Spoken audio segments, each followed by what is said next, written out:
Means ഞങ്ങളിന്ന് രാവിലെ morning വാക്കിന് പോയപ്പോൾ കണ്ടതാണേ മൾബറി ചെടി. 2 എണ്ണം ഉണ്ട് കേട്ടോ. ഒത്തിരി കായൊക്കെ ആയിട്ട് നിൽക്കുമായിരുന്നു. ശരിക്കും പറഞ്ഞാൽ കഴിക്കാനായിട്ട് പറിച്ചു തുടങ്ങിയതാണ്. പക്ഷെ അത് പറിച്ചു കഴിഞ്ഞപ്പോഴത്തേക്കും ഒത്തിരി ഉണ്ടായിരുന്നു. അങ്ങനെ പിന്നെ അതിൻ്റെ ഒരു ചെറിയൊരു പരീക്ഷണം നടത്താമെന്ന് വിചാരിച്ചു ഞാൻ ഈ ജീവിതത്തിൽ ആദ്യമായിട്ട് ജാം ഉണ്ടാക്കാൻ പോവുകയാണ് കേട്ടോ. അപ്പം അതിൻ്റെ വീഡിയോ ആണ് ഇതിൽ കാണിക്കുന്നത്.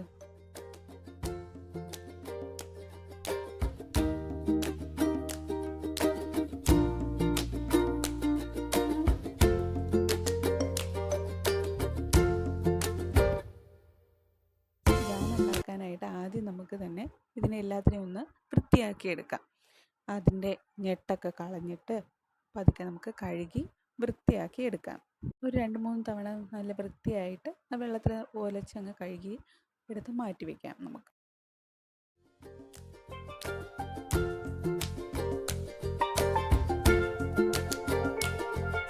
ഈ മാറ്റി വെച്ചതിന് നമുക്ക് പതുക്കെ മിക്സിയുടെ ജാറിലേക്ക് ഇട്ട് കൊടുക്കാം. അതിലേക്ക് ആവശ്യമായിട്ടുള്ള പഞ്ചസാര നമുക്ക് ചേർത്ത് കൊടുക്കാം. നമുക്ക് ഓരോരുത്തരുടെയും പ്രിഫറൻസാണ് പഞ്ചസാരയുടെ അളവ്. എന്നിട്ട് നമുക്കതിനെ നന്നായിട്ട് അരച്ചെടുക്കാം. അരച്ച് എടുത്ത് കഴിഞ്ഞതിന് ചിലർ സ്ട്രെയിൻ ചെയ്തിട്ട് ജാം ഉണ്ടാക്കാനായിട്ട് ചേർക്കും. പക്ഷെ ഞാനിവിടെ സ്ട്രെയിൻ ചെയ്യുന്നില്ല. അതങ്ങനെ തന്നെ നമ്മളൊരു പാനിലേക്ക് മാറ്റുവാണ്. ഇനി അത് പതുക്കെ ബോയിൽ ചെയ്ത് നമുക്കതിൻ്റെ കൺസിസ്റ്റൻസി ഒന്ന് കുറുക്കിയായിട്ട് എടുക്കാം. ഒരു അല്പം സമയം എടുക്കുന്ന പണിയാണ് ഇത്. നന്നായിട്ട് നമുക്ക് കുറുക്കിയെടുക്കാം. അപ്പോൾ ഇതിൽ ഞാൻ തീ ഓണാക്കിയിട്ടുണ്ട്. അതൊക്കെ ഇങ്ങനെ ഒന്ന് ഇളക്കി കൊടുക്കുവാണ്. അടിക്ക് പിടിക്കാതെ നമ്മൾ കണ്ടിന്യൂസ് ആയിട്ട് ഇളക്കി കൊടുക്കണം. തിള വന്നു അതിന് പതുക്കെ ഒന്ന് കുറുകി വരണ്ടേ.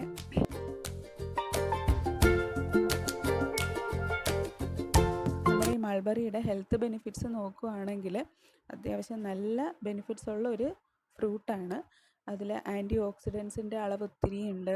ഇത് ഹാർട്ട് ഹെൽത്തിനെ ഒത്തിരി സപ്പോർട്ട് ചെയ്യുന്നുണ്ട്. ഡൈജഷൻ ഒരുപാട് ഇത് ഇമ്പ്രൂവ് ചെയ്യുന്നുണ്ട്. കാരണം ഇതിൽ ഫൈബർ റിച്ച് ആണിത് മൾബറി ഫ്രൂട്ട് എന്ന് പറയുന്നത്. അപ്പോൾ ഡൈജഷൻ ഒരുപാട് ഹെൽപ്പ് ചെയ്യും. ഇമ്മ്യൂണിറ്റി ബൂസ്റ്റ് ചെയ്യുന്നുണ്ട്. വൈറ്റമിൻ സി റിച്ച് ആണ്, അയൺ റിച്ച് ആണ്.